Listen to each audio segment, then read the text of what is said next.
ആദിയിൽ ദൈവം ആകാശവും ഭൂമിയും സൃഷ്ടിച്ചു. ഭൂമി രൂപരഹിതവും ശൂന്യവുമായിരുന്നു. ആഴത്തിനു മുകളിൽ അന്ധകാരം വ്യാപിച്ചിരുന്നു. ദൈവത്തിൻ്റെ ചൈതന്യം വെള്ളത്തിനു മീതെ ചലിച്ചുകൊണ്ടിരുന്നു. ദൈവം അരുളി ചെയ്തു, വെളിച്ചം ഉണ്ടാകട്ടെ. വെളിച്ചമുണ്ടായി. വെളിച്ചം നല്ലതെന്ന് ദൈവം കണ്ടു. അവിടുന്ന് വെളിച്ചത്തെ ഇരുളിൽ നിന്ന് വേർതിരിച്ചു. വെളിച്ചത്തിന് പകലെന്നും ഇരുളിന് രാത്രിയെന്നും പേരിട്ടു. സന്ധ്യയായി, പ്രഭാതമായി, ഒന്നാം ദിവസം. ദൈവം വീണ്ടും അരുളി ചെയ്തു, ജലമധ്യത്തിൽ ഒരു വിധാനമുണ്ടാകട്ടെ. അത് ജലത്തെ രണ്ടായി തിരിക്കട്ടെ. ദൈവം വിധാനമുണ്ടാക്കുകയും അതിന് താഴെയുള്ള ജലത്തെ മുകളിലുള്ള ജലത്തിൽ നിന്നും വേർതിരിക്കുകയും ചെയ്തു. അപ്രകാരം സംഭവിച്ചു. വിധാനത്തിന് അവിടുന്ന് ആകാശമെന്ന് പേരിട്ടു. സന്ധ്യയായി, പ്രഭാതമായി, രണ്ടാം ദിവസം. ദൈവം വീണ്ടും അരുളി ചെയ്തു, ആകാശത്തിന് കീഴിലുള്ള വെള്ളമെല്ലാം ഒരിടത്ത് ഒരുമിച്ച് കൂടട്ടെ. കര പ്രത്യക്ഷപ്പെടട്ടെ. അങ്ങനെ സംഭവിച്ചു.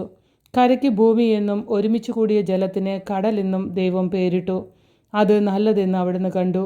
ദൈവം അരുളി ചെയ്തു, ഭൂമി എല്ലാത്തരം ഹരിതസസ്യങ്ങളും ധാന്യച്ചെടികളും വിത്തുകളും കൊള്ളുന്ന ഫലങ്ങൾ കായ്ക്കുന്ന വൃക്ഷങ്ങളും മുളപ്പിക്കട്ടെ. അങ്ങനെ സംഭവിച്ചു. ഭൂമി എല്ലാത്തരം ഹരിതസസ്യങ്ങളും ധാന്യച്ചെടികളും വിത്തുള്ള ഫലങ്ങളോടുകൂടിയ വൃക്ഷങ്ങളും മുളപ്പിച്ചു. അവ നല്ലതെന്ന് ദൈവം കണ്ടു. സന്ധ്യയായി, പ്രഭാതമായി, മൂന്നാം ദിവസം.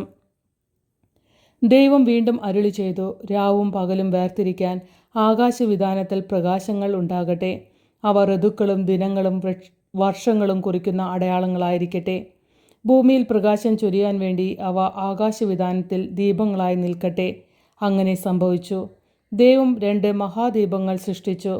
പകലിനെ നയിക്കാൻ വലുത്, രാത്രിയെ നയിക്കാൻ ചെറുത്. നക്ഷത്രങ്ങളെയും അവിടുന്ന് സൃഷ്ടിച്ചു.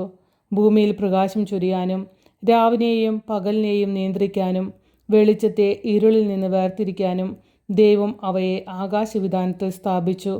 അത് നല്ലതെന്ന് ദൈവം കണ്ടു. സന്ധ്യയായി, പ്രഭാതമായി, 4-ാം ദിവസം. ദൈവം വീണ്ടും അരുളി ചെയ്തു, വെള്ളം ജീവജാലങ്ങളെ പുറപ്പെടുവിക്കട്ടെ. പക്ഷികൾ ഭൂമിക്ക് മീതെ ആകാശവിധാനത്തിൽ പറക്കട്ടെ. അങ്ങനെ ദൈവം ഭീമാകാരങ്ങളായ ജലജന്തുക്കളെയും കടലിൽ പറ്റം ചേർന്ന് ചരിക്കുന്ന സകലവിധ ജീവികളെയും എല്ലാത്തരം പക്ഷികളെയും സൃഷ്ടിച്ചു. അവ നല്ലതെന്ന് അവിടുന്ന് കണ്ടു. ദൈവം അവയെ ഇങ്ങനെ അനുഗ്രഹിച്ചു, സമൃദ്ധമായി പെരുകി കടലിൽ നിറയുവിൻ. പക്ഷികൾ ഭൂമിയിൽ പെരുകട്ടെ. സന്ധ്യയായി, പ്രഭാതമായി, 5-ാം ദിവസം. ദൈവം വീണ്ടും അരുളി ചെയ്തു, ഭൂമി എല്ലാത്തരം ജീവജാലങ്ങളെയും കന്നുകാലികൾ, ഇഴജന്തുക്കൾ, കാട്ടുമൃഗങ്ങൾ എന്നിവയെ പുറപ്പെടുവിക്കട്ടെ. അങ്ങനെ സംഭവിച്ചു.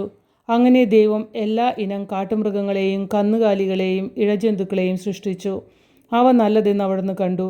ദൈവം വീണ്ടും അരുളി ചെയ്തു, നമുക്ക് നമ്മുടെ ഛായയിലും സാദൃശ്യത്തിലും മനുഷ്യനെ സൃഷ്ടിക്കാം. അവർക്ക് കടലിലെ മത്സ്യങ്ങളുടെയും ആകാശത്തിലെ പറവുകളുടെയും നാൽക്കാലികളുടെയും ഭൂമി മുഴുവൻ്റെയും ഭൂമിയിൽ ഇഴയുന്ന സർവ്വജീവികളുടെയും മേൽ ആധിപത്യം ഉണ്ടായിരിക്കട്ടെ. അങ്ങനെ ദൈവം തൻ്റെ ഛായയിൽ മനുഷ്യനെ സൃഷ്ടിച്ചു. ദൈവത്തിൻ്റെ ഛായയിൽ അവിടുന്ന് അവനെ സൃഷ്ടിച്ചു. സ്ത്രീയും പുരുഷനുമായി അവരെ സൃഷ്ടിച്ചു. ദൈവം അവരെ ഇങ്ങനെ അനുഗ്രഹിച്ചു, സന്താനപുഷ്ടിയുള്ളവരായി പെരുകുവിൻ. ഭൂമിയിൽ നിറഞ്ഞ് അതിനെ കീഴടക്കുവിൻ. കടലിലെ മത്സ്യങ്ങളുടെയും ആകാശത്തിലെ പറവുകളുടെയും ഭൂമിയിൽ ചരിക്കുന്ന സകല ജീവികളുടെയും മേൽ നിങ്ങൾക്ക് ആധിപത്യം ഉണ്ടായിരിക്കട്ടെ. ദൈവം അരുളി ചെയ്തു, ഭൂമുഖത്തുള്ള ധാന്യം വിളയുന്ന എല്ലാ ചെടികളും വിത്തുകൾ കൊള്ളുന്ന പഴങ്ങൾ കായ്ക്കുന്ന എല്ലാ വൃക്ഷങ്ങളും ഞാൻ നിങ്ങൾക്ക് ഭക്ഷണത്തിനായി തരുന്നു. ഭൂമിയിലെ മൃഗങ്ങൾക്കും ആകാശത്തിലെ എല്ലാ പറവകൾക്കും ഇഴജന്തുക്കൾക്കും ജീവശ്വാസമുള്ള സകലതിനും ആഹാരമായി ഹരിതസസ്യങ്ങൾ ഞാൻ നൽകിയിരിക്കുന്നു.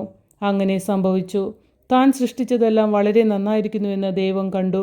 സന്ധ്യയായി, പ്രഭാതമായി, 6-ാം ദിവസം.